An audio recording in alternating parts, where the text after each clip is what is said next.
and Neuroapocalypse, which is available on Psychedelic Press, and Getting High with the Most High in Theogens in the Bible, which is in the Journal of Psychedelic Studies.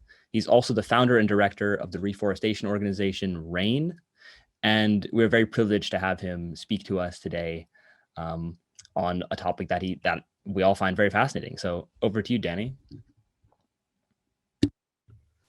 Thank you very much, Dexter. Thank you, DNA, and thank you everyone for coming. This is very exciting. I need to share my screen, don't I? So I'll do this. Can you see that already? No, not yet. No? Okay, let me press buttons. I should have got used to this after a year of messing around with Zoom. Okay, that one. That one. Yeah. Yes, that's working. Okay, cool.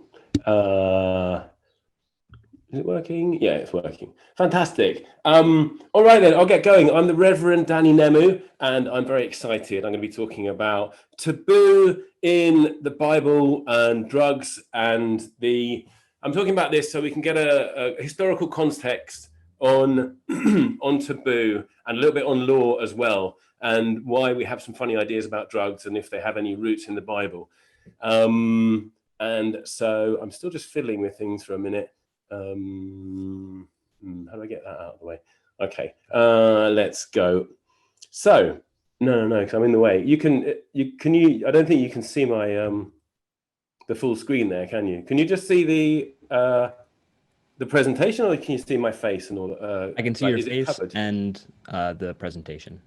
Okay, cool. Super cool. All right, let's go. So taboo in Hebrew is haram, and haram means to prohibit and to consecrate and to exterminate, to kill. And it's also connected to this word to divide. It's got this idea of separateness. And we're going to see that a little bit clearer in the Arabic. So let's just move forward into that one. Oh man, how do I do this? Okay, that's cool. So in Arabic, it's haram, and that means forbidden and or sacred. I'm just kind of struggling with something actually here, to be honest, because I've got this. Wait a sec. I'm just going to fiddle with bits. I'm going to put that over there, and I'm going to get rid of that, and I'm going to do this, and I'm going to start again. Okay, cool. So. Oh man, I've got a little bit of a problem. Okay, sorted. Apologies, everyone. Okay, taboo in Bible, right? Taboo in Hebrew is haram. I said that already, didn't I? It means to prohibit, to consecrate, and to exterminate. And in the Arabic, it's haram as well. And that is forbidden in the sense of something which you can't do because it's sinful, and also in the sense of a place you don't have access to, or something you can't do because you're ritually unclean, or you're not initiated, or something like that. And it's related to the word harem, which is where the Sultan's women used to hang out. So obviously a place which some people could go to, but not everybody could go to, not if you're the wrong person. Haram has this as I said, sacred meaning, and also this disgusting meaning. So the great mosque in Mecca is called Masjid al-Haram as well. And you also hear Muslims saying, no, that's haram, you can't do that. So it's got this kind of double meaning, but in both cases, it has an idea of separateness. And in Hebrew, it's also connected to the word net, which obviously separates things from other things. Here's something interesting. In Arabic, you can write it as harm, which I think is rather interesting, seeing as here we are at a harm reduction event. That's my first joke. There might be some more. I'm going to be talking into my computer and making jokes into my computer, just like the good old days. So I can just see about 3 of you. If you could laugh heartily so I can see you moving, it makes me feel, oh, thank you very much. Yeah, brilliant. Okay, that's great. Makes me feel a little bit less lonely. Also during this talk, if you have any questions, I'm going to be talking really fast because I want to go through a whole load of stuff. And a lot of the stuff I'm going to be going through stuff I've talked about at more length in other places. There's a talk at BC, Breaking Convention, and there's also an article, the article that Dexter mentioned right at the beginning. Don't know what that bit of red is doing there on my screen.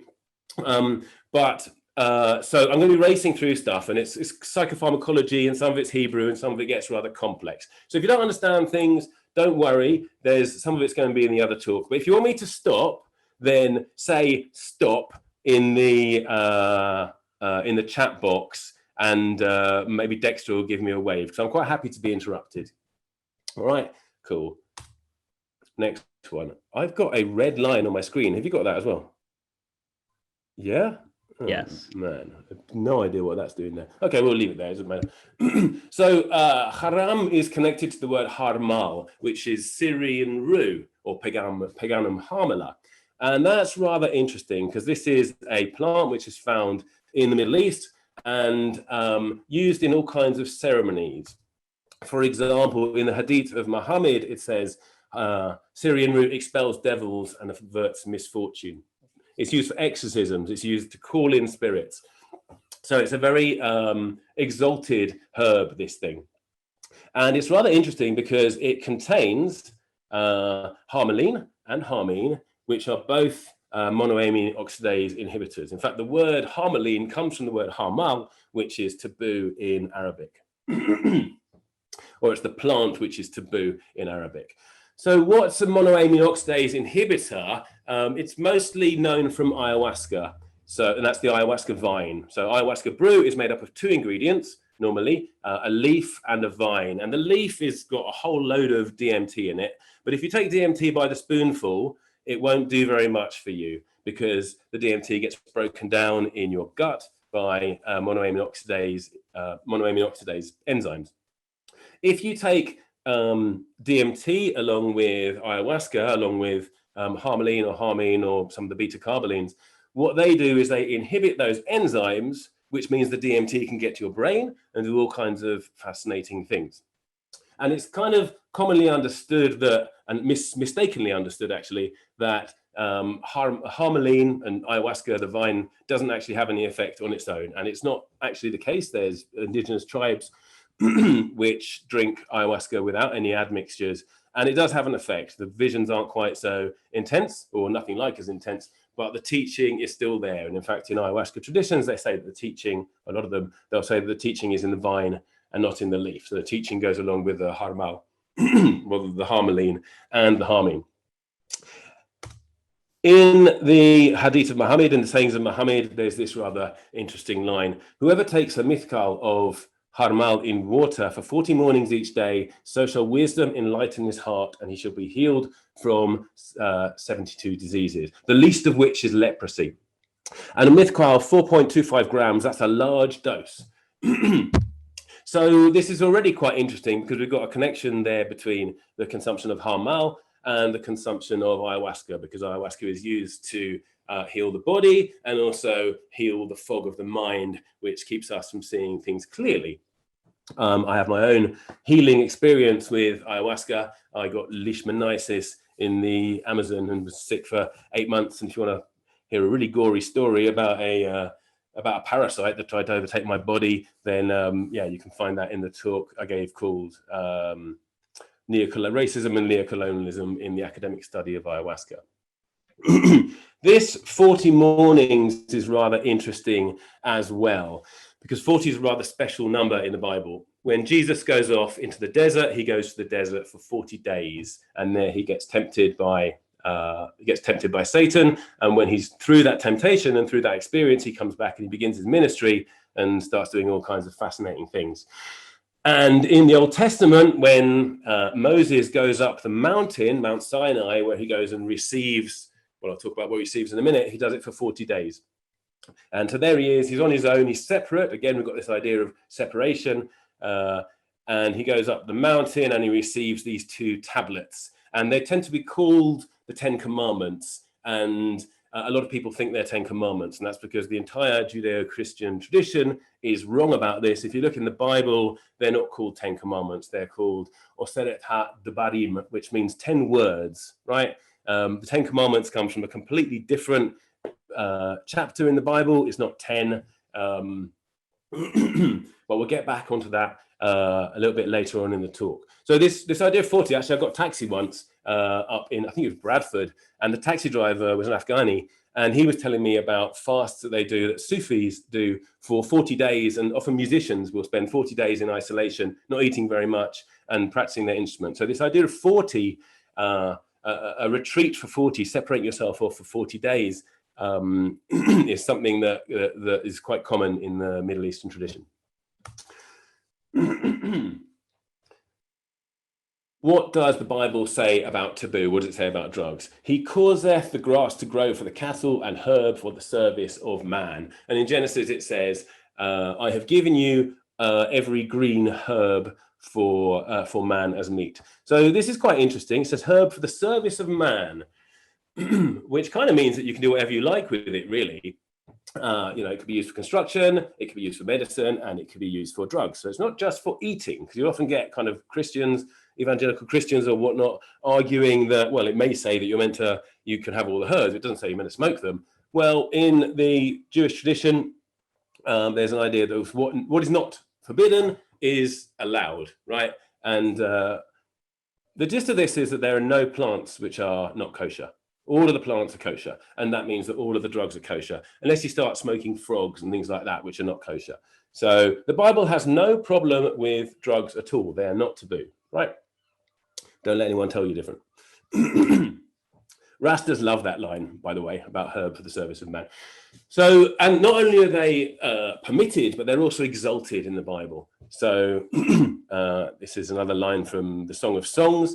Thy plants are an orchard of pomegranates with pleasant fruits, camphire with spikenard and saffron, cane and cinnamon, with all the trees of frankincense, myrrh and agar wood. And I can't see the next line, but I think it says, and all the chief spices. So these are all rather interesting. And I've talked about this in a different talk. So I'm going to go really, really quickly through the psychopharmacology here. So cane is cannabosem in Hebrew, which sounds like cannabis because it is cannabis.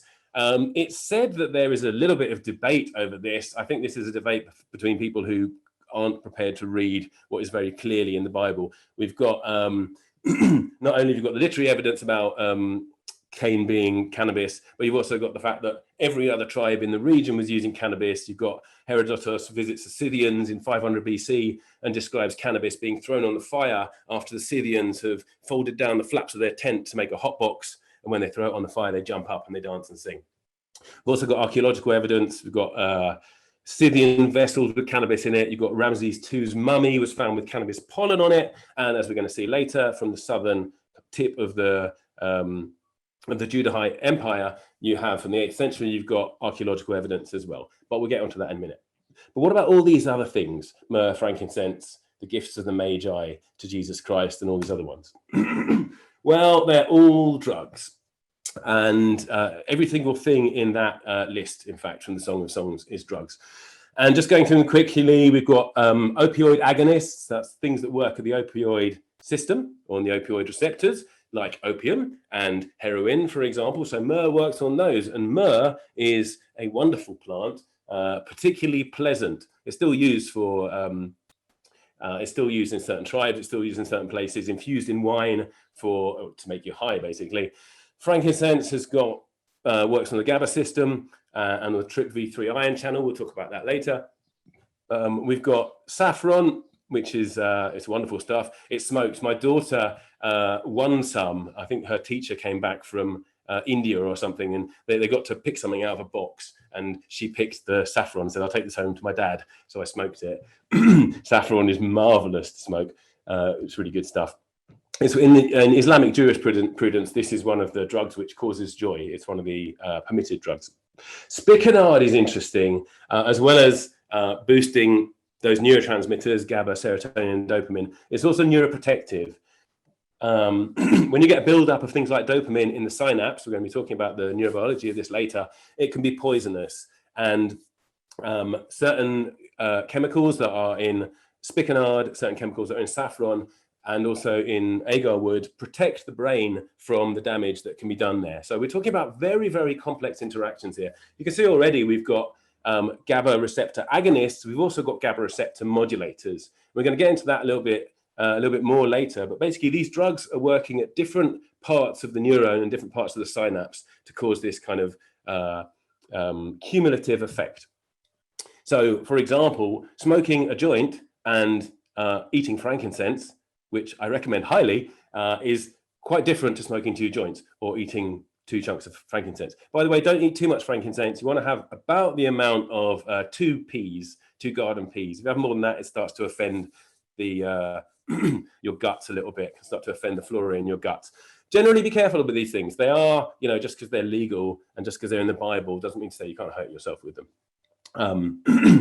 What else have we got? Agar wood. Agar wood is from the Aquilaria tree. If it gets infected with a fungus, it produces a resin, and that resin contains, they've already isolated 300 compounds out of it, and it's got everything in it. Particularly working with reuptake inhibitors. So that's enzymes which are involved in neurotransmitter transmission as well. Like I said, if this is complicated, I'm making the point that it's complex. All right, and we're going to go a little bit further into it later. So don't worry if you're not understanding all this. I'm going through it very quickly, but the point is these people really knew what they're doing, as we're going to see when we get onto the mixes.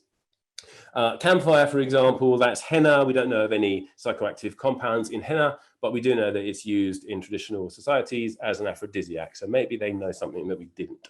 And then cinnamon, we're going to get onto. So I can't see them, but I can remember what they are. So these are some of the effects that these things have. So analgesic, anesthetic, anxiolytic is in there as well. Anxiolytic means it reduces anxiety, which is rather interesting in the context of what these are used for. These things were used for divination. And when we're talking about divination, we're talking about getting answers to questions not from normal means. So for example, palmistry or card reading or those kind of things is divination. And you go to the cards with a question. In this case, we're talking about the high priest would use these things in a way that we're going to come on to later. In fact, in a great big hot box, basically, a big smoke-filled hot box. And the high priest would go off on his own into this hot box and then do this psychoactive thing, do this psychedelic thing, and they would come back and give advice to the tribe. And the advice was mainly around 3 or 4 things. One of those things is curing disease. One of those things is finding food, finding water. One of those things is protection from your enemies, war divination. When do we attack them? When are we going to be attacked? Also used to resolve conflicts. And you see examples of all of these things in the Bible. And this is rather curious because this is the traditional functions of a shaman in their tribe.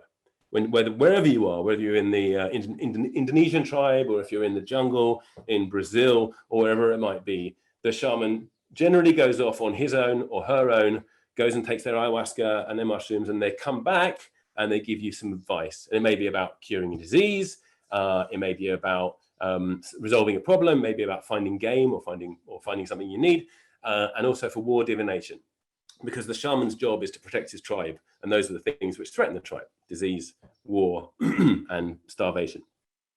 The thing about anxiolytics, so leaving all the spirits aside, an anxiolytic is something which reduces anxiety, and when we're anxious, we tend to think in cycles, or we tend to think the same thing over and over again.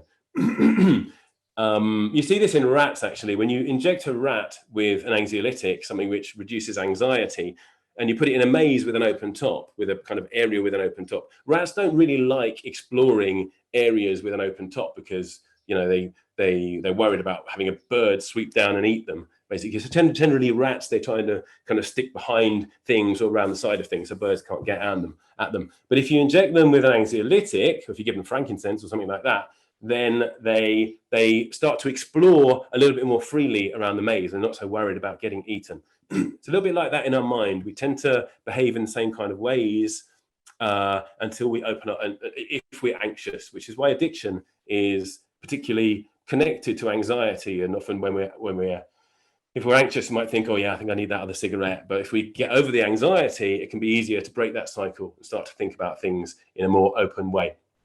So for creative problem solving, and we can talk about divination as a kind of rather elaborate form of creative problem solving, an anxiolytic is very interesting. What else have we got there? We've got euphoriogenics, things which make you feel very good. And we've got aphrodisiacs, for example. We've got nootropics in there.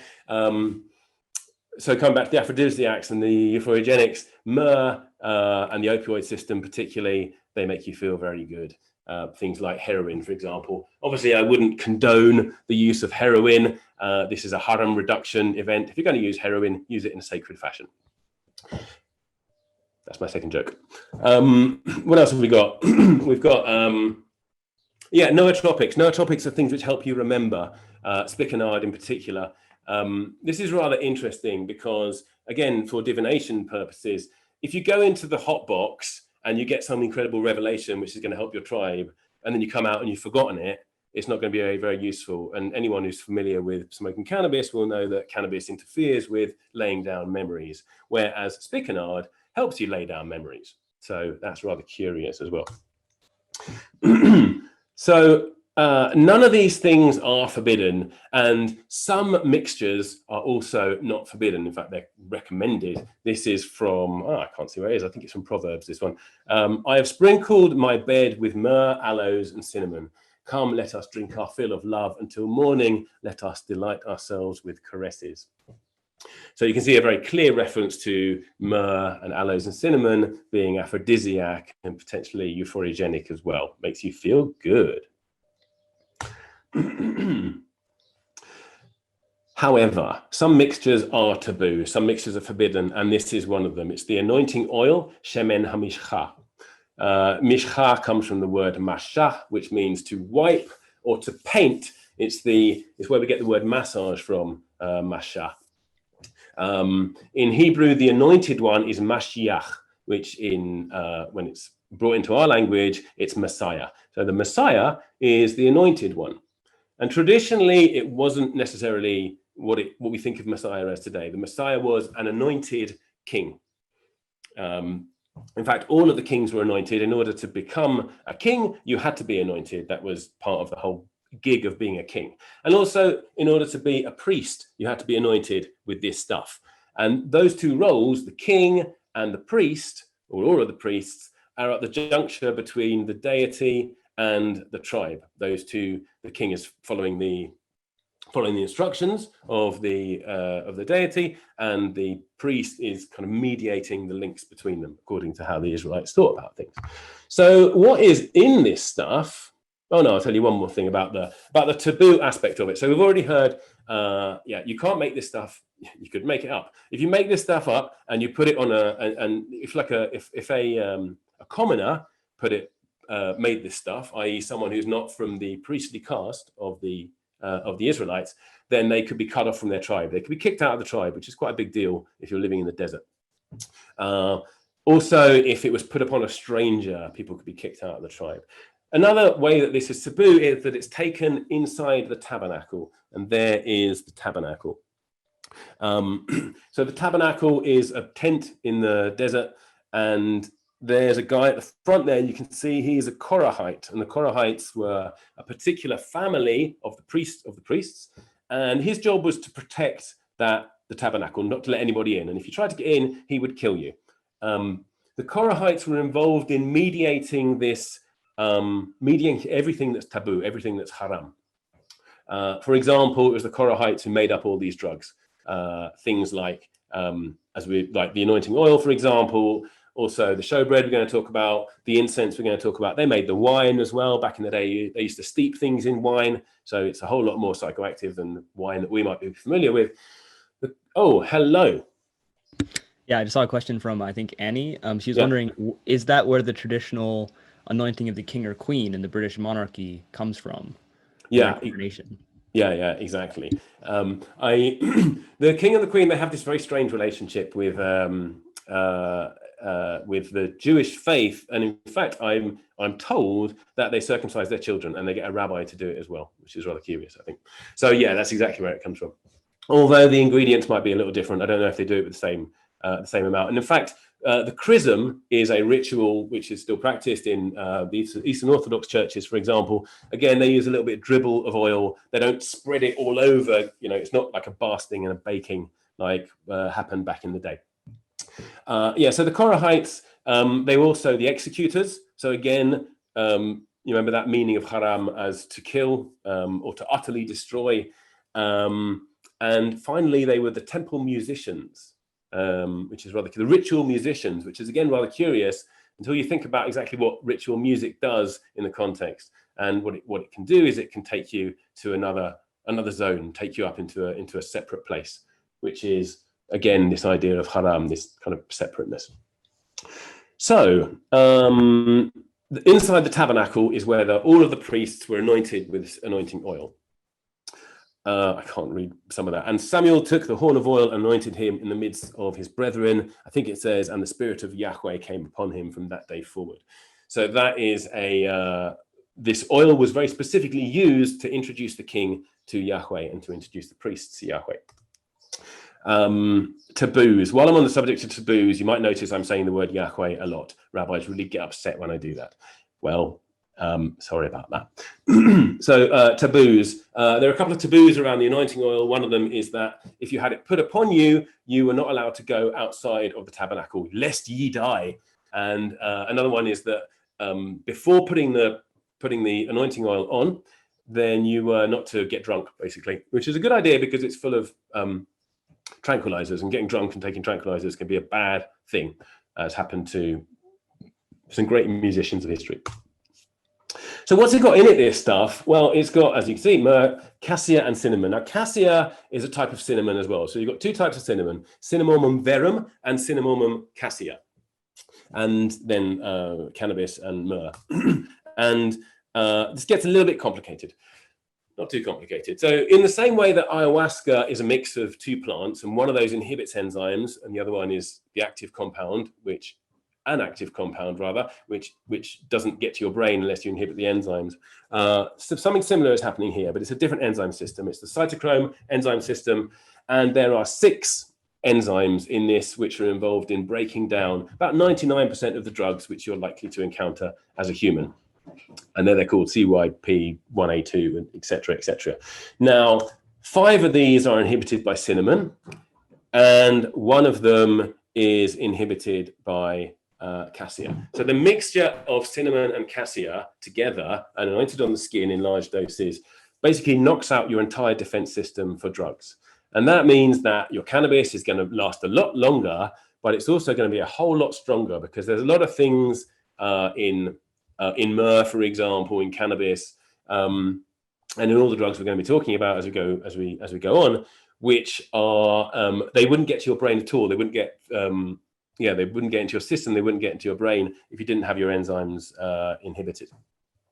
So again, it's not a case of things just becoming stronger. They become a completely different order of activity. So to give an example of this, estradiol, which is found in, where is estradiol found now? It's found in cinnamon, for example. If you take estradiol itself, just on its own, it's a sedative. But if you take it with all these cytochrome enzymes inhibited, it becomes a mood enhancer, it becomes an aphrodisiac, and it has visual effects, and they're described as electric LSD-like effects. So it's a whole order of experience that's different in the same way as ayahuasca is a whole order of experience that's different to just eating DMT.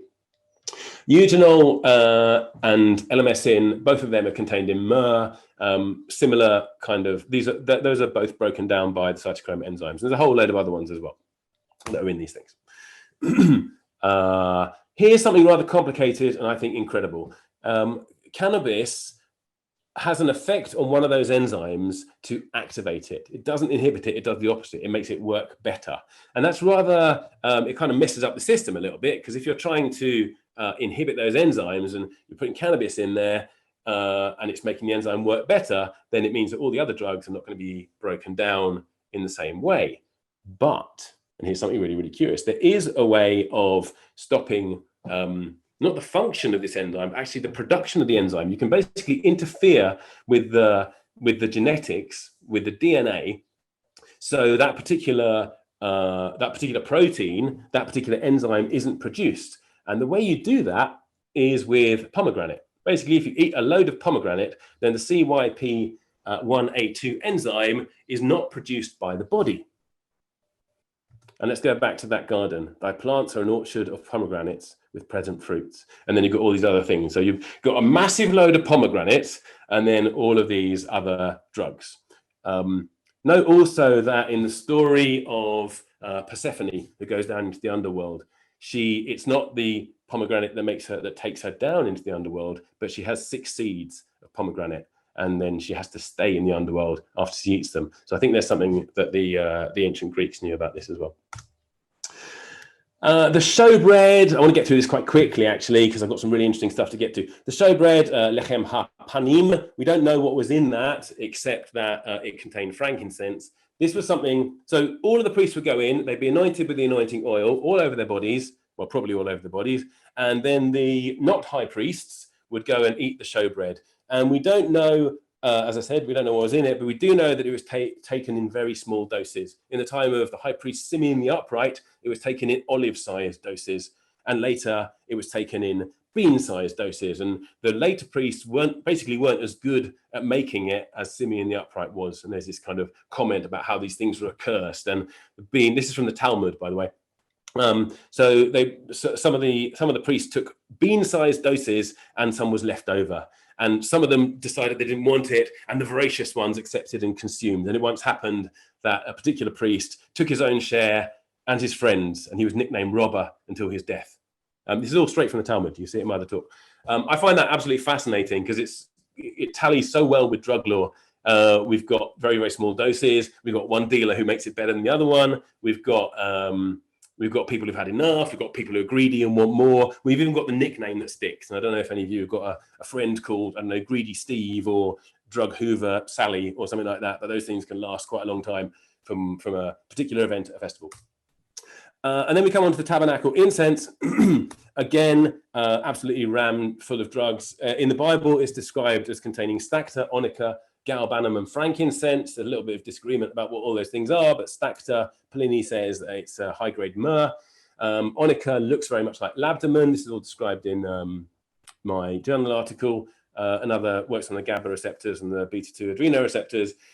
And galbanum, which is another GABA agonist. And then, on top of that, you've got frankincense, and then you've got all of the things that are described in the Talmud. The Talmud is a collection of kind of Hebrew Jewish folklore.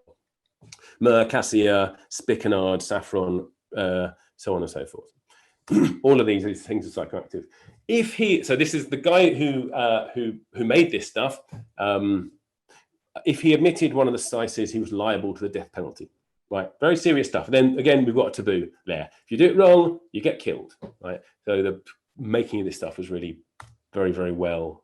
Firstly, it's an incredible kind of complex synergy. And secondly, it's serious business. How is it used? Well, as I mentioned, it's used in the tabernacle. If we look there in the tabernacle, you've got 4 skins, which are tightly drawn. It's not best of drawings there, actually, but 2 of them are tightly drawn over this box at the back of the tabernacle.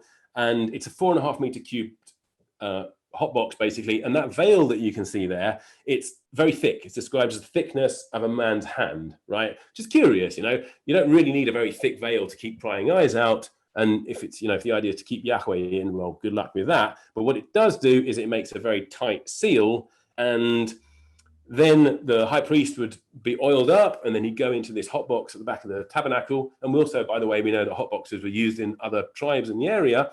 And the only thing he would take is an incense burner, his hands full of sweet incense beaten small, right? Massive doses, right? We're not talking about a little stick of nag champa here. We're talking about really huge doses and sitting in this smoke cloud and talking to angels and seeing things and then going back to your tribe and telling them all about it. Speaking of hot boxes, this is a chamber from the 8th century BC at Tel Arad, and this was in the southern tip of the Israelite Empire. This was a garrison, actually, so it was the army who was using this temple. So anyone who tells you this was some bizarre sect or cult, absolutely not. It was the imperial organization that was doing it. And if we look there, you can see a couple of altars. And recently, in the last couple of years, those little stains on top of the altars were analyzed through modern analysis methods. And one of them was found to contain frankincense, the big one, and the little one was found to have cannabis residues on it. So this is archaeological evidence of cannabis and frankincense being burned. One of them was burned in fat. One of them was burned along with dung because the ideal temperature is different. So It's rather curious, isn't it? And you'll notice at the back of that chamber, well, there's one big standing stone there, and there's another big space where there used to be a standing stone. And that standing stone was actually found somewhere else in the complex. And one of the standing stones still had paint on it. So we know these things were decorated, and we know that they were used inside this chamber.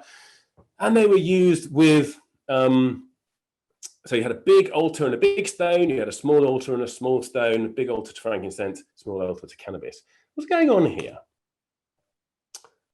And what about this lion? Because there was a lion found there as well, like a little lion pendant. At this time, you didn't have all that conquering Lion of Judah malarkey. That came later. So the lion symbology is not connected to Yahweh, but it is connected to another goddess, and her name is Asherah.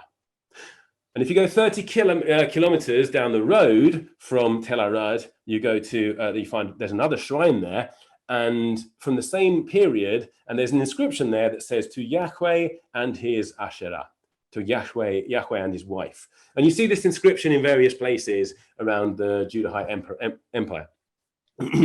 And you also find this goddess Asherah. She features in other places as well. For example, the Canaanite god Baal, he had a wife and she was called Asherah. And up in the term, so the Canaanite was in the same area. The Canaanites were in the same area as the ancient Israelites.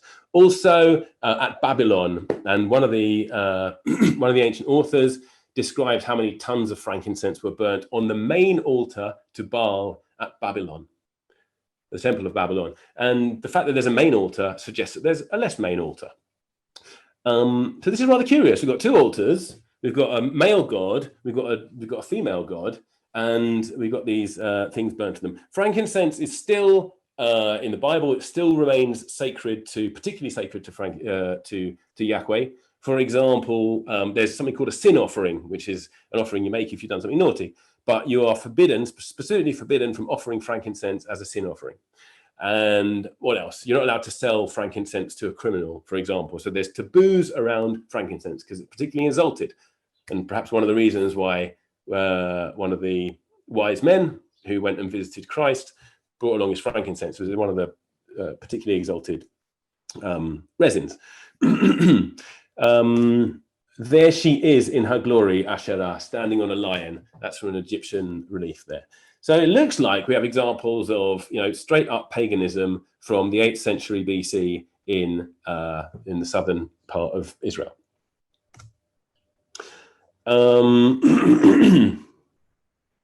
What were the taboos around this? I've forgotten what that was. Right. So what is going on here at the level of the synapse? Now this gets complicated. So stick with me here. What is the interaction between Yahweh and Asherah? We're going to get onto where Asherah went, by the way. We'll get onto that later, okay? But what is the interaction between these two gods at the level of the synapse? So there we've got a neuron and another neuron, and you can imagine from the top right, you can imagine a impulse traveling along that long bit and then arriving at the synapse. And the impulse travels as an electrical signal. And then when it gets to the synapse, the electrical signal causes a neurotransmitter to be kind of excreted into the synapse, into that little gap, and it goes across the gap, and then it activates receptors on the other side, and the receptors cause another signal to move along. And that signal is propagated by, it's basically it's electrical because it's a depolarization spike, right? Again, I'm going to go into some granularity here. Don't worry about this. Some of this goes over your head because we're going to come back and we're going to kind of do a bit of a resume at the end. But anyway, so there's this wave of depolarization. So you have these ion channels, and you can see them over here in the next slide. You've got these calcium ion channels, and they're all the way along the neuron. And what happens is the calcium channel opens, the calcium comes in, and it causes an area of a positive ion, kind of positive little spike in that particular area, and it also causes the next door ion channels to open. And they open, more calcium comes in, the other calcium gets pumped out, so that charge has moved a little bit. And then they cause the next ones to open, and so on and so forth. And that sends an impulse down through the neuron. when it gets to the end, you can see there in the diagram, the calcium floods in and it causes those little pockets of neurotransmitter to open.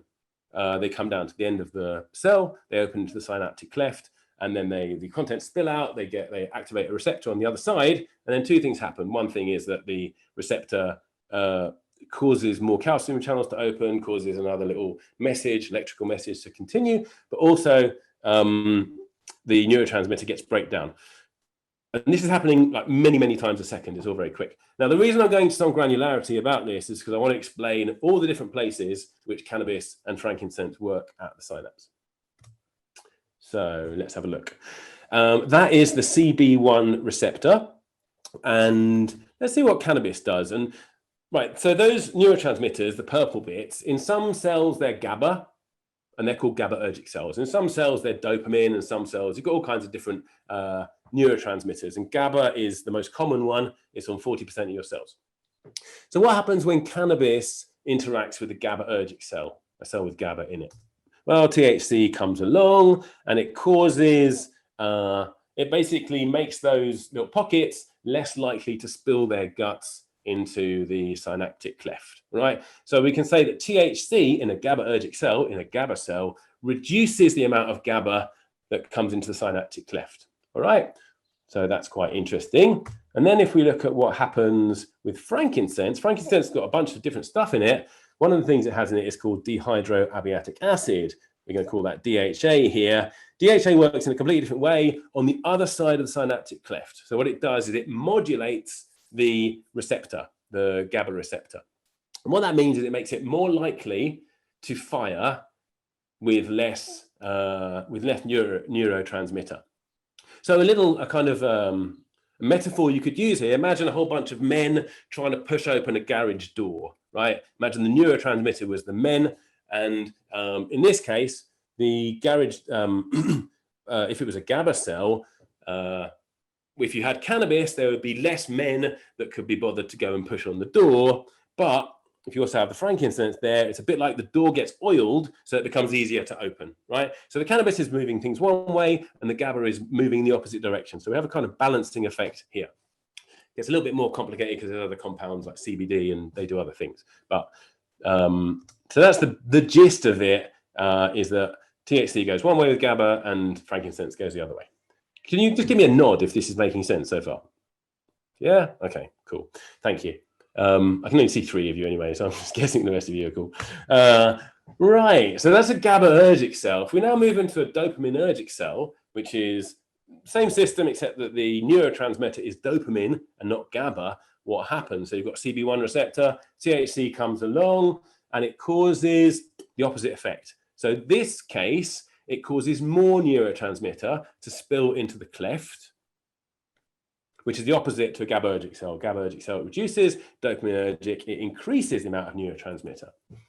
And what does frankincense do? Frankincense has got something in it called ethyl acetate, and that works on the enzyme which breaks down dopamine on the other side.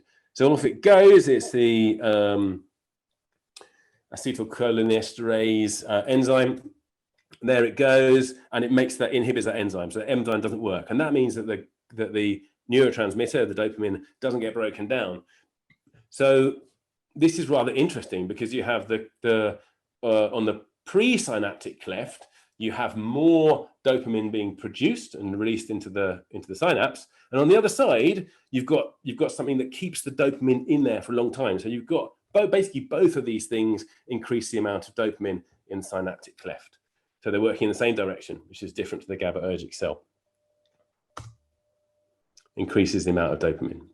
And there's more going on. We're going to get onto that in a minute. So yeah, very, very complex stuff. And again, cannabis at one side of it and frankincense at the other side, but at different points. So just running over that again, we can say that in the GABA cells, we have THC reduces GABA and dihydroabiatic acid increases the sensitivity of GABA receptors. But with dopaminergic cells, THC increases the amount of dopamine and ethyl acetate increases the amount of dopamine. We could say, if we were being poetic, that the goddess Asherah draws out dopamine into the synaptic cleft, and the god Yahweh keeps the dopamine in the synaptic cleft for longer. Now, why is this interesting? Let's go back to the chamber. And the chamber is called dabir in Hebrew. And dabir comes from the word dabar, and dabar means word. And let's have a think about this word a little bit. It means word, but it also means speech, and it also means sentence, and it also means argument, and it also means a matter, right? It's a defined thing. If you think about what a word is, it's a series of letters that have been put together in a certain order. And if you think about what a sentence is, it's a series of words that have been put together in a certain order. And a word is something with a definition, you know? If you put something into order, you make something which makes sense, basically. Here's something I find absolutely fascinating. In the dopaminergic system, I've completely lost, I can't see what it says there, but what it says, I believe, is that the dopaminergic system is involved in language production, and it's also involved in cognition. Can you see that on the screen? Does it say that? Yeah, cool. Right, so isn't that curious? You've got this thing called the dabir, which is where the shaman priest would go in and, in this case, would burn these 2 incenses and maybe putting on some kind of anointing oil as well, we don't know. And then he would hear the words of the angels, or certainly he would come out and he would give words. And sometimes you see it in the Bible, when they come out, those words are arranged into music. So Moses will come out and he will sing something, which is something you also get in the shamanic tradition. The instructions are given in song. And here's something else which is rather curious, is that the 10 words which are received upon the mountain, what is a word? Well, a word, or it's actually 10 dabarim. So it could be word, it could be phrase, it could be sentence. But I find this fascinating because if you think about what shamans work with, they work with ikaros. And an ikaro is a series of syllables and a series of tones as well, of melodies. And a word or a dabar is a series of letters or a series of sounds. So isn't that curious? We've got another thing. Here's something else fascinating, and it's a connection with hip hop. Because anyone who listens to hip hop knows, sure isn't happy, anyone who listens to hip hop knows that people like to smoke blunts and then spit rhymes. There's the idea of increasing dopamine and increasing the amount of linguistic capacity and also cognitive capacity, because dopamine is involved in the cognition part. It's about putting things together, putting things into order. And we get this as well in all of the pretty much all of the literature, of the literature in the world. If you go back and back and back, the first stuff that people decided to write down was poetry. It wasn't prose, it was poetry, right? Putting things into order. And poetry is shot through with order. You've got meter, you've got rhyme, you've got narrative sense as well in the mythic book. So whether it's Sumerian, actually not Sumerian, it's different, but whether it's Hebrew or Old Icelandic or Old English, first thing that people bothered writing down in pretty much all these cases was poetry, not prose. So dabar comes from a more simple word in Hebrew. The primary, which is also spelled with the same letters, dalit, beit, and resh. And the primary power is this idea of setting things in a row, lining up things. Isn't that curious? Imagine you had a whole bunch of shells on the beach in random arrangements, and you lined them up. You put them into a line, right? What have you got now? Well, you've got a thing. Look, it's a line, right? You can talk about it. Or maybe you line them up into a circle. And then what have you got? We've got a circle. And here's something very curious about the word dabar. It doesn't only mean word, it also means thing, right? So it's a thing in the world, yeah? And what is a thing? Well, a thing, as far as I understand, is something which I can look at, which has an edge, something which is defined, yeah? And is that thing in your mind, or is that thing in the world? There's a whole philosophy there. If you put those stones or those shells into a line and you made it into a circle, then you'd have a circle and it would be defined. And something that's defined is a word. There's more about this. How are we doing for time? Well, no, we're doing fine. Right, so we've talked about the receptors. Let's talk about the ion channels, right?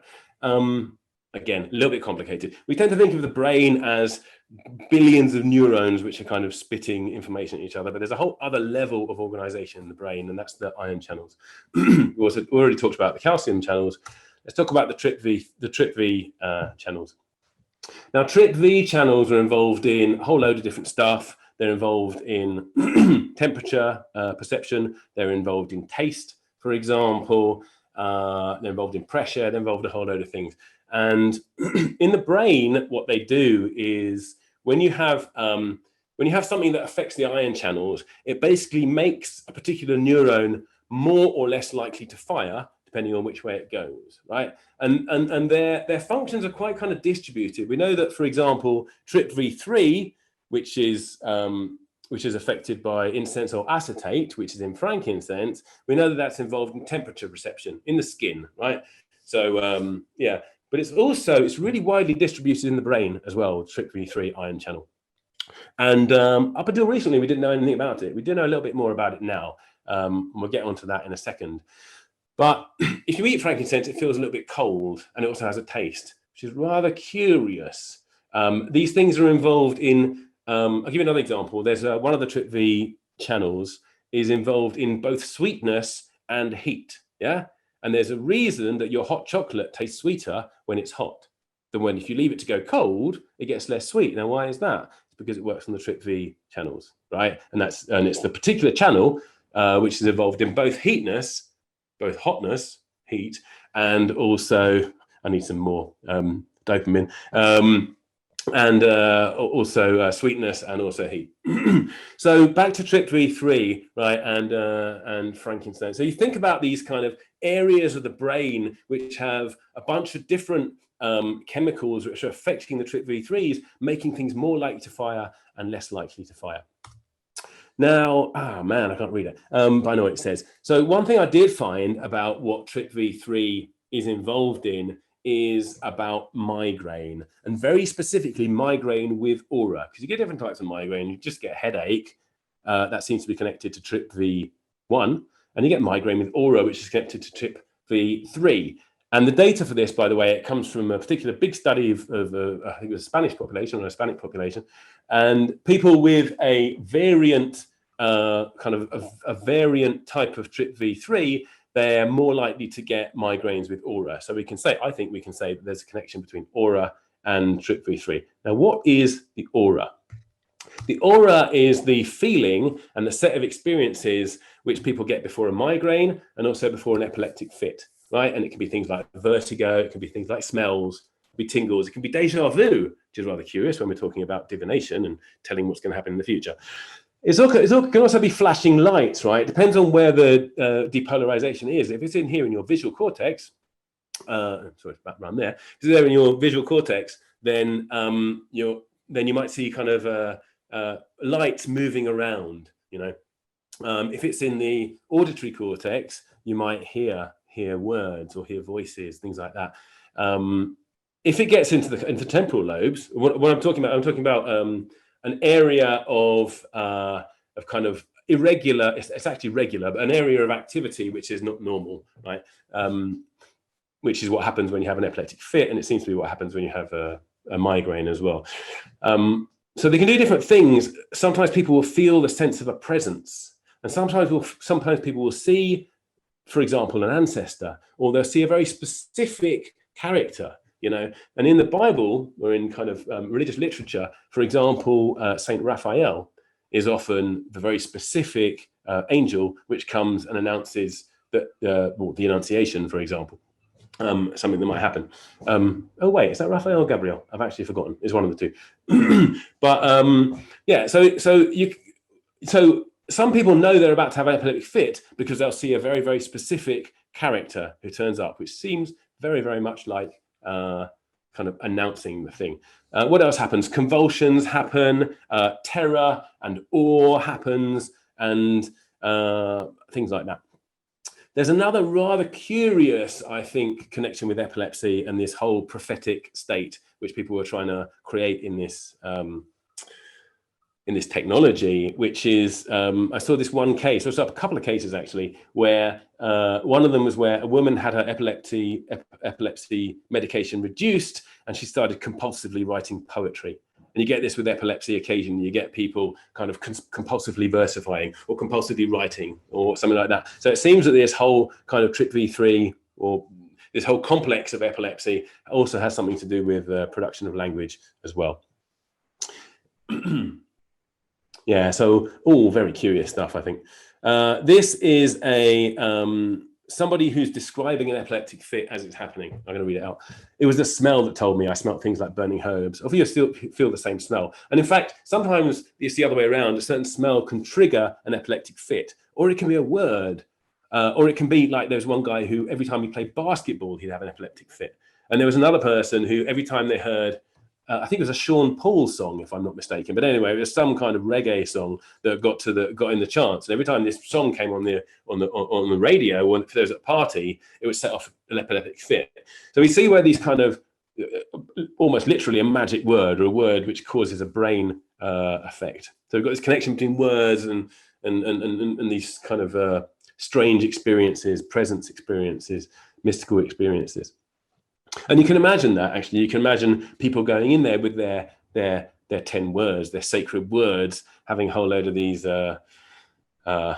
psychoactives, and then saying the words which they have kind of conditioned their brain to produce some kind of these aura things. I want to be really clear about something, actually, before I continue, because we're going to talk about this sense of God. And I don't want anyone to think, actually, that I am reducing the gods to brain events, which is what you call neurotheology. I don't believe that at all.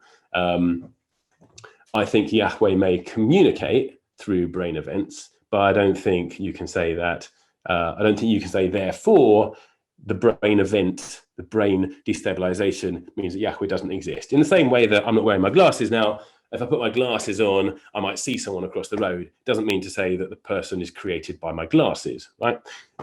So I can feel fragments of identity speaking to me. It gets harder to describe. I taste salt and kiss and something else. I exult in these moments. In these moments, I kiss God.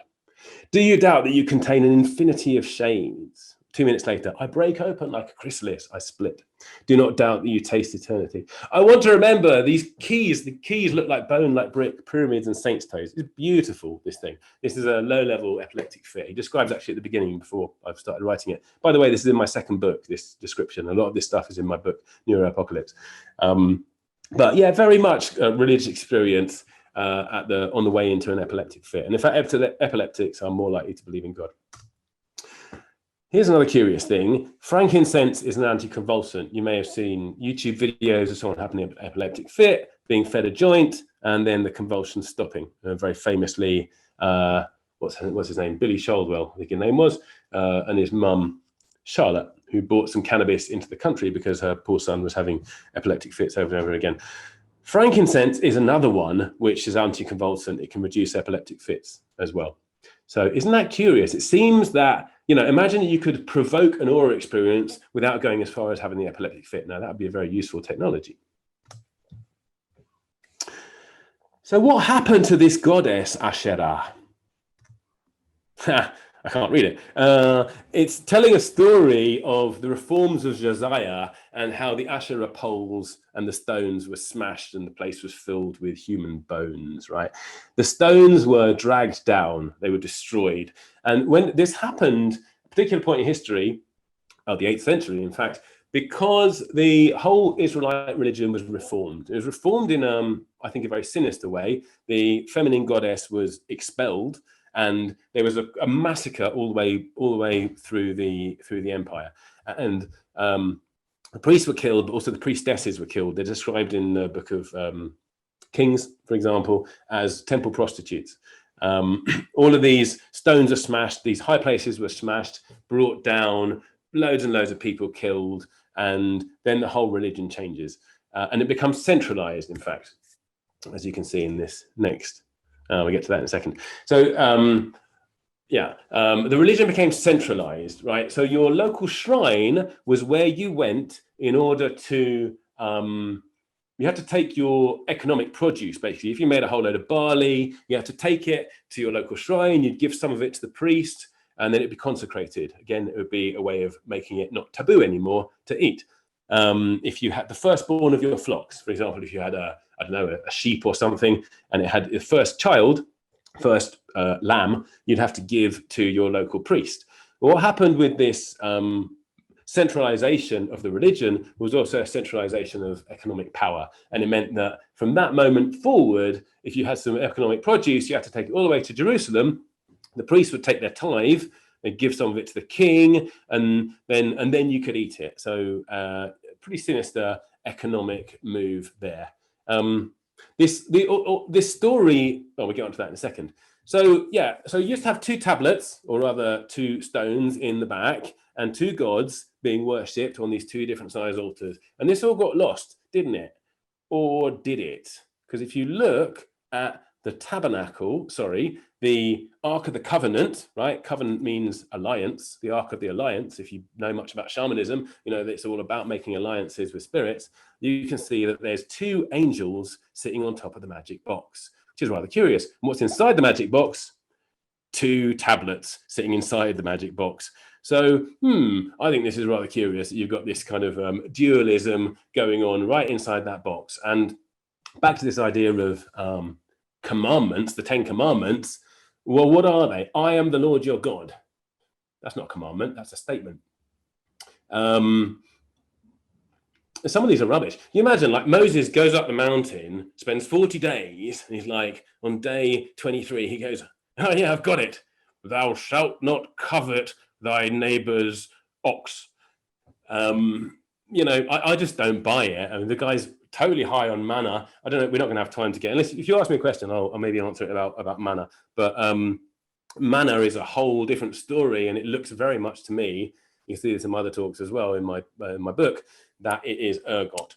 So thou shalt not covet thy neighbor's donkey, nor his house, etc., etc. You can do better than that, Moses. Here's an interesting one. Thou shalt not make unto thee any graven image. What are those two angels sitting on top of the box where it says thou shalt not make unto thee any graven image? This doesn't add up, and it's not there in the text either. They're not 10 commandments, they're 10 words, and they're 10 magic words. And if you read Exodus, you'll see that no one actually sees what's on them, and they go straight into the box. And I believe they represent those two standing stones at the back there. So what happened, I'm getting to the end of my talk here. There's a story, I think it's in the second book of Samuel, Chronicles, rather, where basically somebody finds a book and gives it to the high priest. They find a book in the temple and they go, oh my God, it's the book of the law. We've forgotten about it for 400 years. And they read the book to all the people, and people rent their hair, and they pull out their hair and they rent their clothes. And then what happens is the king goes, right, let's kill all the priests everywhere and let's centralize the religion. So as I was saying, you have to take your sheep up to the kind of central economic power. All sounds rather suspicious to me.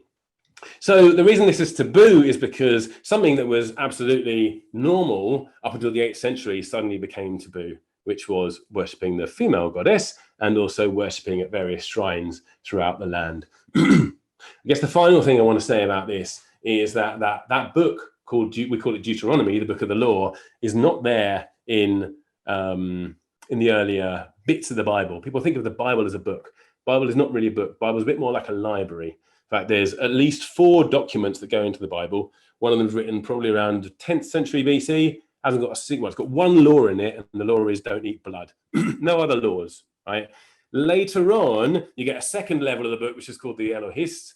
That's after the tribes kind of go into civil war. One of them makes the northern tribes. It's called Israel. You've got Israel and Judah. Israel makes a treaty with the next door tribe, and they import some of the laws from the next door tribe, and that's what we call erroneously the 10 Commandments. Actually, there's 14 of them, but let's not worry about numbers. And they come straight from Hammurabi. If you go back to the 18th century BC in the Hammurabi Code, it's got this eye for an eye and breach for breach and all of those kind of laws. They're imported into that book. So the original level of the Bible is almost completely anarchistic. It doesn't have any laws. Second level's got a few laws which seem to be imported because there was a treaty with the next doors. Then you get the third level, which is the priestly laws, and it's all about cleanliness and kind of reminds me of the coronavirus laws. You know, you've got to do these bizarre things and kind of washing things, and you've got to wear this and all that kind of nonsense. And then finally you get this fourth bit, which is Deuteronomy, which is a whole other bunch of law, and it's pure capitalism. It always favors the person who's the landowner or the owner of things. That's your Bible. Oh yeah, the first law in Deuteronomy says, don't sacrifice stuff anywhere except in the central table. A very fishy story, if you are central temple rather. Very fishy story. Oh, there's one more thing. Everyone happy? I can only see 3 of you. Happy for me to keep talking? Yeah? Okay. Well, 4 of you actually. Very happy. And I'm happy. This is from Exodus 13. And the house of Israel called the name thereof manna. It was like coriander seed, white, and the taste of it was like wafers made with honey. Ergot tastes like wafers taste like honey, and it has pellets which are about the size of coriander seeds, and they're white. And there's other descriptions of it, how it kind of splashes on, how it forms a frost on the ground, which is what happens when ergot drips on the ground and makes a kind of frost. And also it very rapidly decays. You know, you pick it up on the first day, and Moses says you're not allowed to keep it till tomorrow. And the people who do keep it till tomorrow, they find it stinks and it has worms in it and stuff like that. And if you boil it, then the whole reaction stops. All of this can describe ergot. And also the method of production of it is how you make ergot, which is basically what do you do? You grind it and then you boil it, you dissolve it, and then you bake it, which is exactly how you take the ergot secretion and make it into LSA, which is a safe way of taking ergot. Don't try this at home, kids. When people are taking manna, and again, I go into this much more in my other talk, when people are taking manna, it's the only time there's an experience of synesthesia, when you have senses mixing in the Bible. And all of the people, so you have a group experience, all of the people saw the sound of the trumpet. Normally you don't see the sounds of the trumpet unless you're tripping, or unless you're mixing your senses. And again, like I say, it's a group experience. The only group experience in the Bible, certainly in the Old Testament, and in fact, in most religion, one person has a revelation, and then they tell everyone else. In this case, you have everyone has a revelation, and they're all at the foot of Sinai, and they're all taking manna. Anyway, what happens to manna?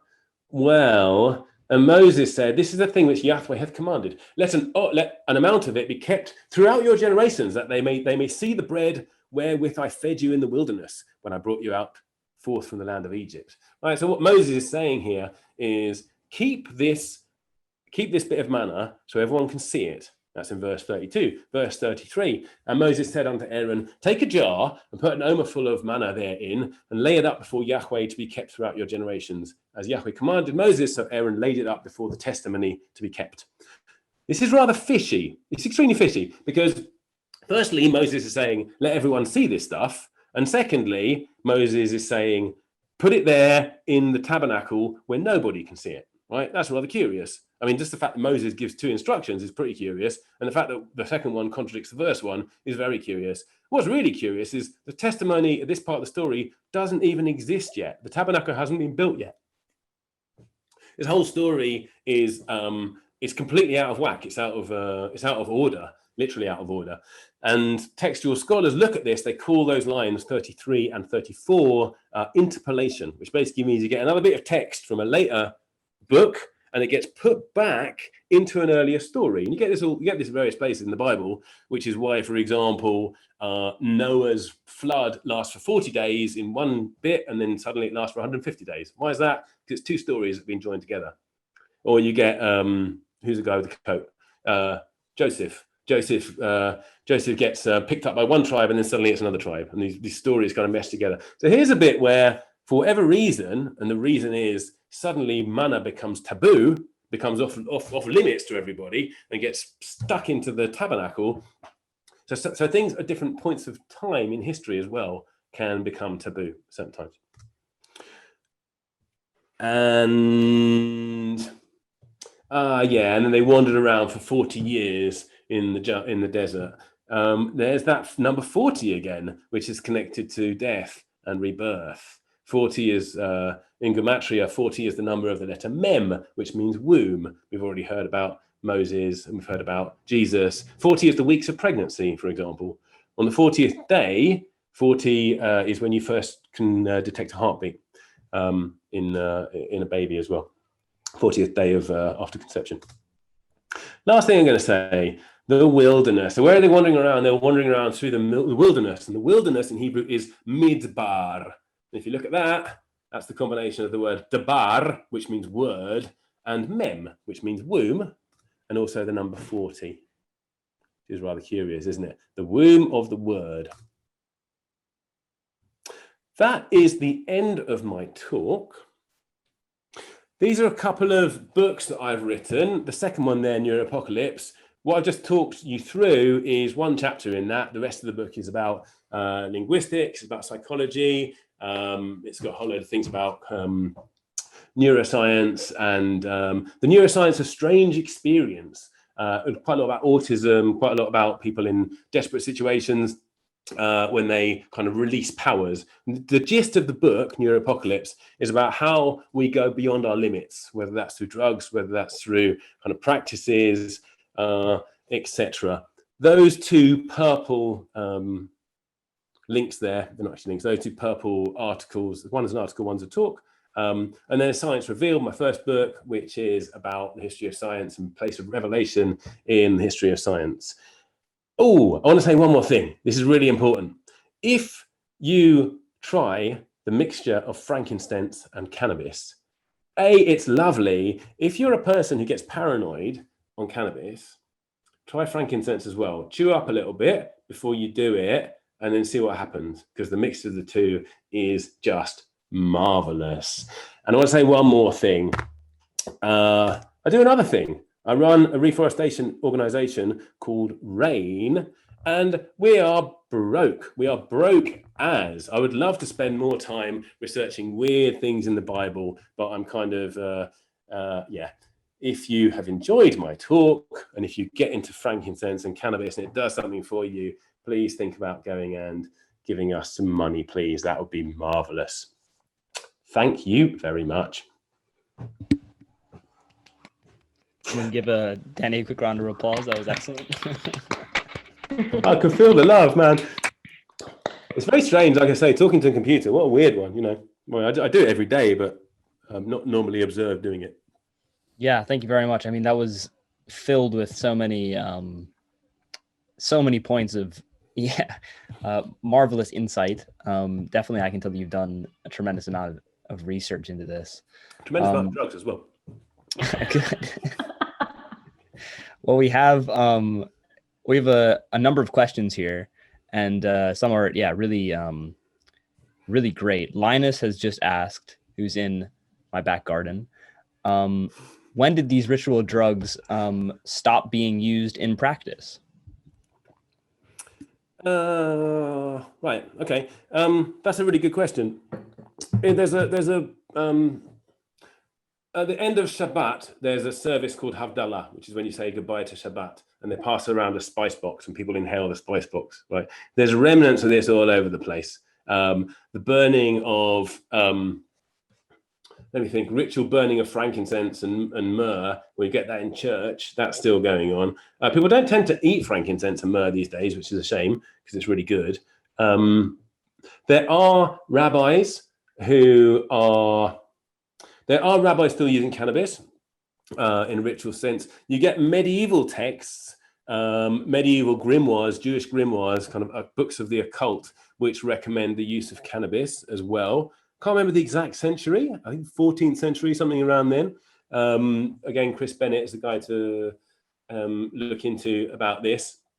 There's also, Rabbi Kaplan, he describes certain rituals, Kabbalistic rituals, again medieval, which were where grasses were burned, certain types of psychoactive grasses were burned. So there is this tradition which kind of goes on through the ages.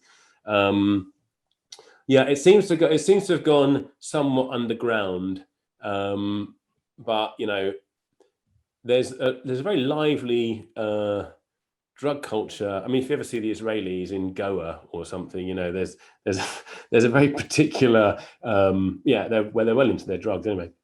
That's a terrible generalization for me to say. So yeah, definitely it's still there in the medieval times. I don't know when it kind of officially drops out, but it's in kind of mystery schools a little bit later. Specifically that the manna story, which you're seeing there, I believe it's the priestly document. So you've got 4 documents that go into making up the Bible. The third one is the priestly document. And that's where the priests come in and they start kind of ordering people around about and telling people what's clean and what's not and what you can do and what you can't. So that's around 6th or 5th century BC that particular interpolation happens. Wow, cool. Thank you. Very knowledgeable. So Harry has just asked, is there any other known historical use of acacia and Syrian rue in the Middle East besides Moses and the burning bush? I know it's been used by Aboriginal peoples, but I'm not sure if they had access to MAOIs or MAOI inhibitors. Oh, right. Well, yeah, I mean, definitely the Aboriginal people, the acacias have MOI, monoamine oxidase inhibitors in them as well, some of them. What's the one called? Acacia Seal is shittim in Hebrew. The tabernacle is made out of this stuff. It's made out of one of the acacia species. But no, there's not in that particular. You find the acacias, right? Okay, so the answer to your question is no, not in the Jewish tradition. You find the acacias like planted on graves, for example. You find in the Egyptian tradition, for example, who's the guy? Osiris. Osiris is born from an acacia tree, and his coffin is an acacia tree as well. So it's the tree of life in. I don't know if tree of life is the right term, but it's connected to the mysteries there. But I'm not aware of any particular kind of evidence of it being used like that. The acacias. So yeah, don't know. Cool. Well, yeah, Harry, if you want to respond, you can. Otherwise, we can move on. There was one actually crazy thing that I learned recently from Dr. David Luke, who is speaking on Thursday about Syrian rue. He was talking about it in one of his lectures that it was used by people who were making carpets to dye the carpets, and they would absorb it through their hands, and that's kind of where the magic carpet ride idea came from. I'm not sure if that's just what I heard him say. Is that true? I've heard him say that as well. It must be true. Yeah, okay, that makes sense. So we have another question from I think Annie. Do you delve more into mistranslation or translation in your work on linguistics in the book? I've got a talk called I think my first talk I gave on the Bible was at an anarchist conference, and it was about mistranslation of the Bible. It's before I knew anything about the drugs in the Bible, and there's loads of them. I'll give you an example. Famous line, and the meek shall inherit the earth. The meek shall inherit the earth. If you look at those words, none of them are correct. The word earth is land. The word meek, which is anav in Hebrew, normally means poor. Right? Moses is described as, it sometimes means kind of poor in the sense of, it can be meek to the orders of Yahweh, like doing Yahweh's will. So Moses is described in the Bible as the meekest of all men, like Moses who stands up to Pharaoh and, you know, wipes out enemy tribes to every last man, woman and child. You know, he's not meek in the way that we understand the word meek. It means poor. And then inherit is yarash in Hebrew. Doesn't normally mean inherit. It normally means seize. So if you read that line as it's normally read, and all those words are normally used in different ways. If you read them as they're normally used, it means the poor shall seize the land, which makes a lot more sense politically than the meek shall inherit the earth. And there's loads of those things. In my book, Neuroapocalypse, I don't really talk about that very much. I'm more interested in how different languages filter the world into our experience. So I've got a comparison of the Japanese language and the English language and how the verbs and nouns work. It's really complicated. I won't go into it too deeply here, but the way the Japanese see the world and remember the world is completely different, and I believe it's based on the way the languages are constructed. So I'm looking at, I kind of start with those two languages, and then I'm looking at the difference between Greek and Hebrew. And Greek is a language where, as Aristotle said, his three laws of thought are something is either this or that. You've got this law of the excluded middle. It can't be both, and it can't be what's the third one? It can't be half one thing and half the other. I think it's something along those lines. That makes sense in Greek, where something either is this or is that. But in Hebrew, it doesn't make sense at all, because Hebrew, here's an example. That word taboo, as well as meaning forbidden bad thing and forbidden sacred thing, it also means someone with a flat nose, right? Another interesting one is aurum and aurom, right? Genesis, last line of Genesis 2 and the first line of Genesis 3. Last line of Genesis 2 says, and the snake was the most subtle of all the creatures that Yahweh Elohim had made. First line of Genesis 3 is, the last line is, and the man and the woman were naked and they were not afraid. And the first line of the next one is, and the snake was the most subtle of all the creatures that Yahweh Elohim had made. Was more subtle, actually.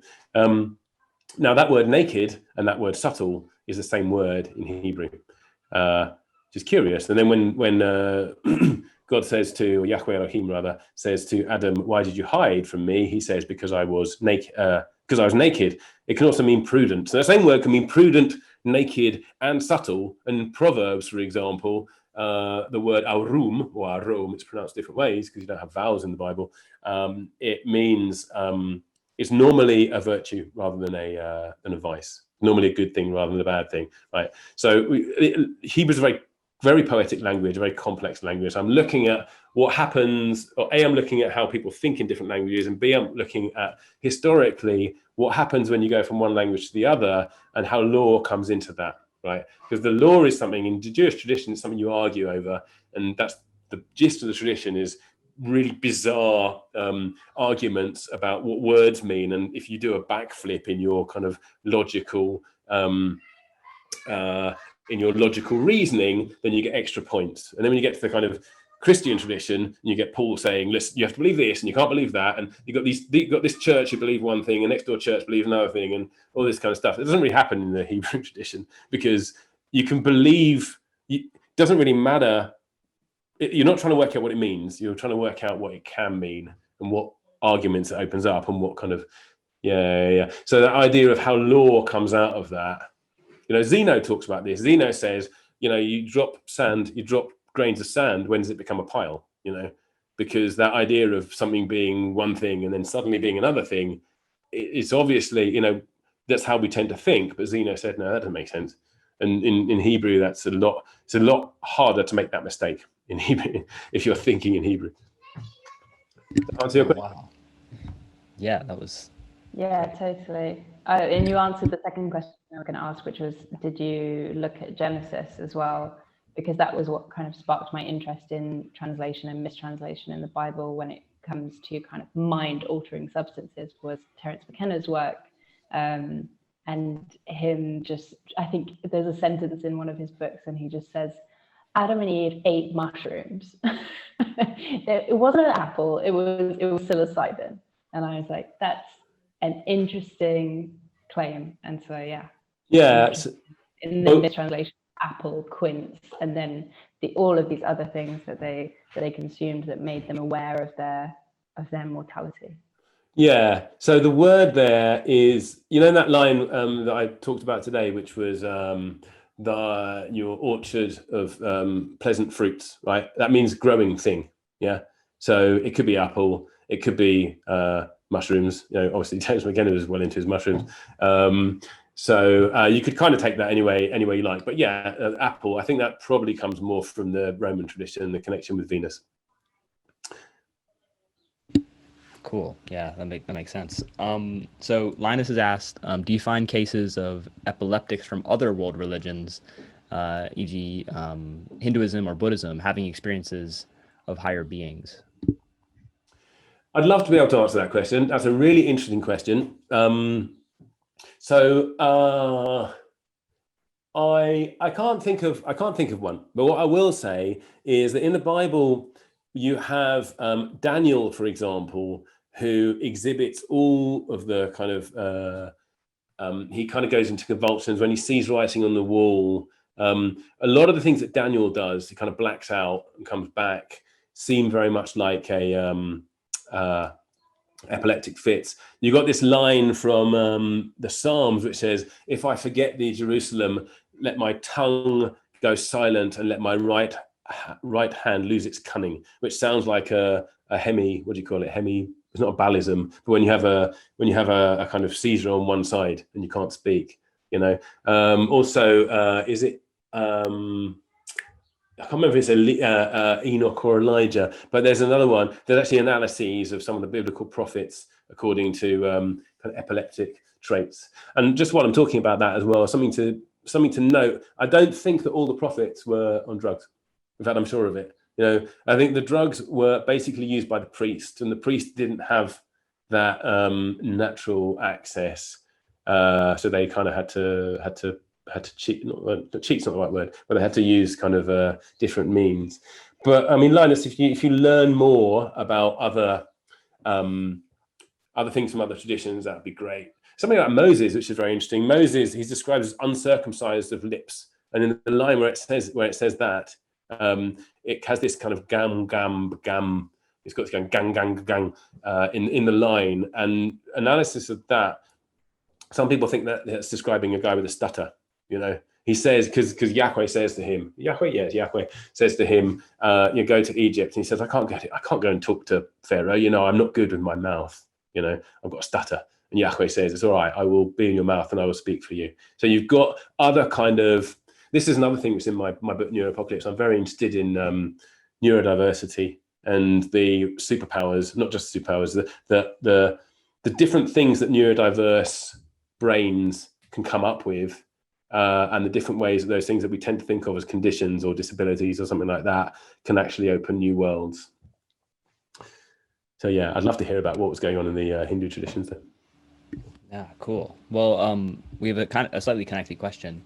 Christina's asking if you've ever researched into soma and substance use in Hinduism. A little bit. I mean, I've read Chris Bennett on that. I've read what's his name? Oh, I've forgotten his name. James. What's the guy's name? Mahabongo is his recording name. Oh, dude. Forgotten the guy's name. But there's a really good book. I'm going to try and find it, actually, because Matthew something. There's a really good book where he talks about it. He reckons it's an ayahuasca analog. Matthew Soma.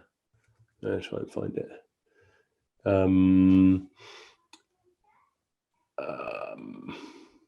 No, can't remember it. I think does Lucian have a point here? Shorus. There was something else I was going to say about that as well. Oh yeah, I'll tell you who's really good on that is Wahid Azal. He's looking at more at the Zoroastrian tradition, which he thinks it's called Halma there.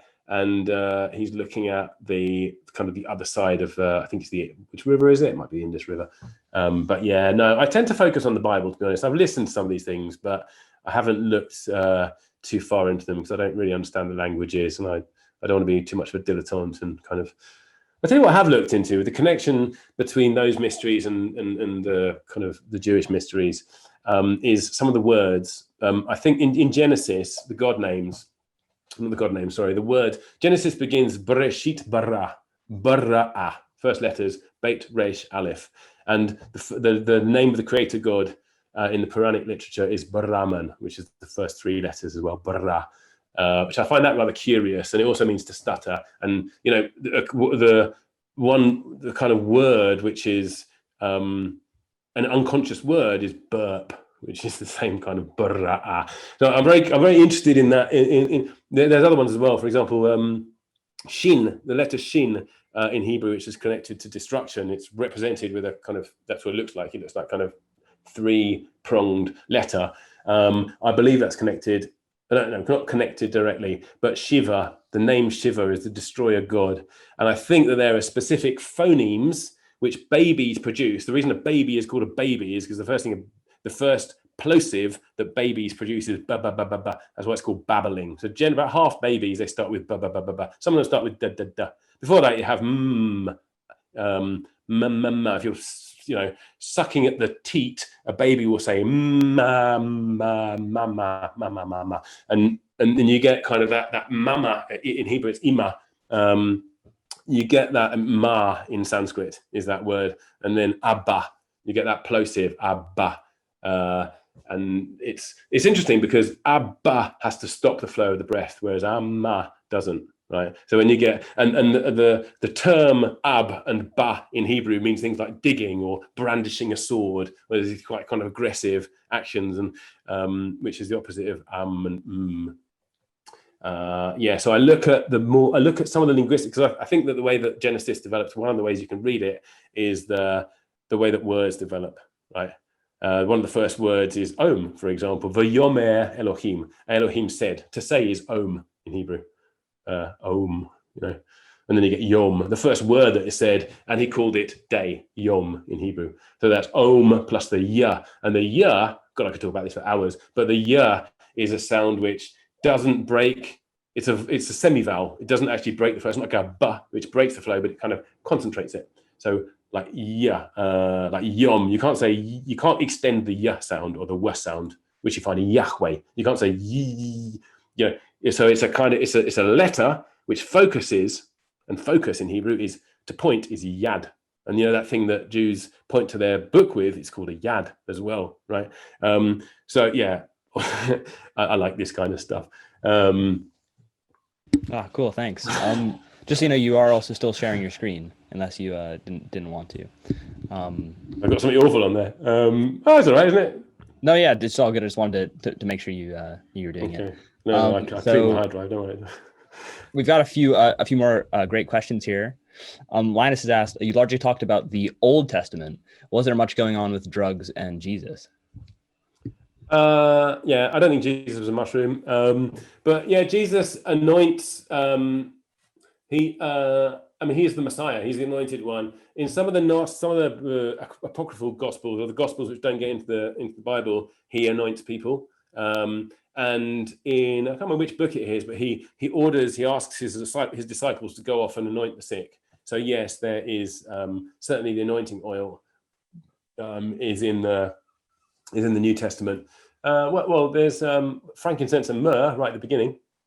I don't think they eat it. There's a really interesting Zoroastrian story where when a baby is when a baby is born, they do a kind of divination where I've seen this in Japan actually. When a baby is born, they put some money and they put some other stuff on a table and they see which one the baby grabs. A bit like when they're looking for the Dalai Lama and they find a baby and they see if the baby grabs the things. There's a way of doing divination with babies to see what they'll turn into. So in the Zoroastrian tradition, they put three things in front of in front of a royal child, and it was frankincense, myrrh, and gold. And if the baby was to grab the gold, he would be a temporal king, like a king who had power in this world. If he grabbed the frankincense, he would be a king who has kind of power in the spiritual world. And if he grabbed the myrrh, he would be a healer and a true son of Zoroaster. So you get that kind of tradition, and the wise men come from the East. They come from Zoroastrian land as well. So you get that kind of tradition which finds its way into the Bible, and that curious tradition there. I've got that in an article called something like the three wise men were wise men and not kings. Or no, the three wise men were drug runners, or it's called something facetious like that. Oh, cool. Yeah, thanks. That's definitely something I would be reading. So Harry asks, how big were the Gnostics' impact on early Christian and Judaic beliefs, and do you think they introduced some drugs into these traditions? Oh, I don't think you can say the Gnostics had an impact on Judaism because they came out of Judaism, right? What I mentioned before about the snake being this way or that, that particular, a lot of the Gnostic books, the apocalypses, and they're written around kind of about a century before and a century after the year zero, basically the birth of Christ. So you get one called the Testimony of Truth as well, which is basically the Garden of Eden story from the snake's perspective. It's a great book. Yeah, so you can't really separate Judaism and Christianity at that point. You have a particular branch of Judaism, or Israelitish religion, let's call it, which is particularly curious about this guy Jesus Christ. And then it kind of breaks up, but it breaks up under the influence of when the power centers kind of contract, and they start to specify what is Christianity, and they specify it saying, okay, well, it's not Judaism. So, for example, you don't rest on Saturday. If you rest on Saturday, they're called, was it Pope Gregory, I think it was, says, those are people who are Judaizers who rest on Saturday, and they'll be anathema. They'll be cut off from the church. Whether Gnostics used other drugs, there's some interesting stuff there in the Against Heresies by Irenaeus. Right, the only things we really know about early Gnostics come from one of their fiercest critics, and he was actually the guy who decided which books were going into the Bible and which weren't. And he talks about some kind of, I believe he talks about some kind of potion that's used. I'm not 100% on that. I find something really fascinating about the Gnostics, because they were taking instructions directly from spirits in dreams and in visions. And when you get the creed that comes along that says things like, I believe in the reincarnation in flesh. Why does it say that? Well, because you're not allowed to believe in the reincarnation of spirit, because that's here, cheers. You're not allowed to believe in the reincarnation of spirit because it's it's anathema in the terms of the creed. But you really don't want people in your empire to be taking instructions from spirits. You want to be taking them from the emperor via the bishop. And the Gnostics called the bishop a dry canal.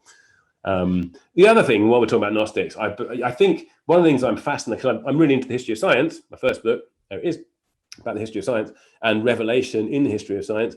I believe you can actually trace a lot of the prejudices in science against things like action at a distance and unauthorized cures. For example, Irenaeus specifically talks about, he says, look, how can you be saying that you're curing these things when you're not a doctor?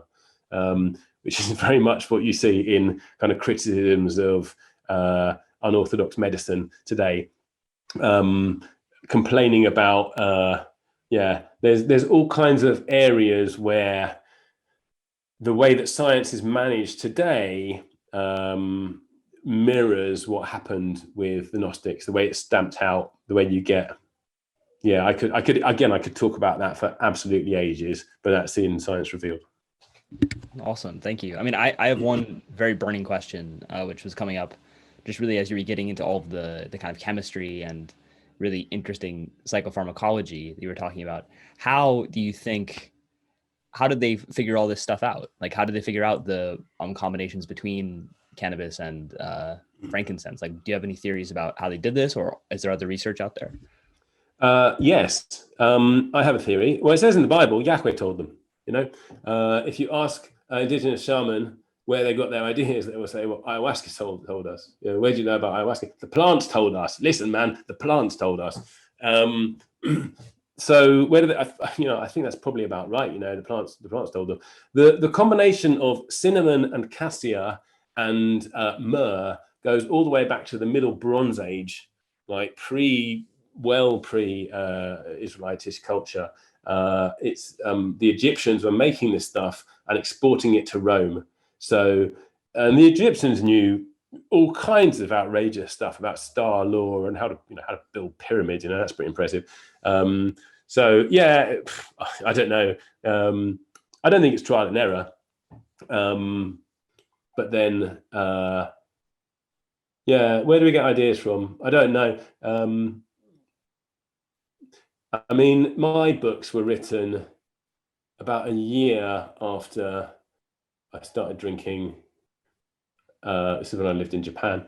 After I started drinking ayahuasca, and of course I wouldn't do these things in England. But I smoked a bong it wasn't when I was on ayahuasca. I smoked a bong one day, and I was at a party. It was Probably not very good behavior, because I had a strange experience at this party, and I went home and I started writing like a madman, and then I wrote, I've been an insomniac all my life, and then my insomnia changed, and I started getting these very, very intense ideas, which wouldn't, and the pressure wouldn't stop until I'd written them down. I was kind of writing, basically almost kind of automatic writing, and these all went into a folder which I called Secrets, and I just kind of chucked them in. What's going on? I had no intention to write a book, and certainly not two.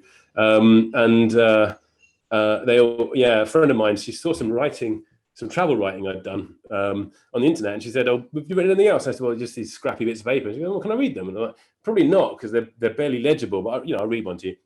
She said, "Oh, that's good." And we basically read through all of them, and over a period, she helped me categorize them. And from that, and it took about a year, but it was all really late at night during that year that all these very crazy ideas kind of came through, but they didn't come through in order. They came in complete chaos. And then I spent about, probably about 10 years putting them all into order and doing all the research, doing all the library research to find out if the pharmacology was actually correct and all this kind of stuff.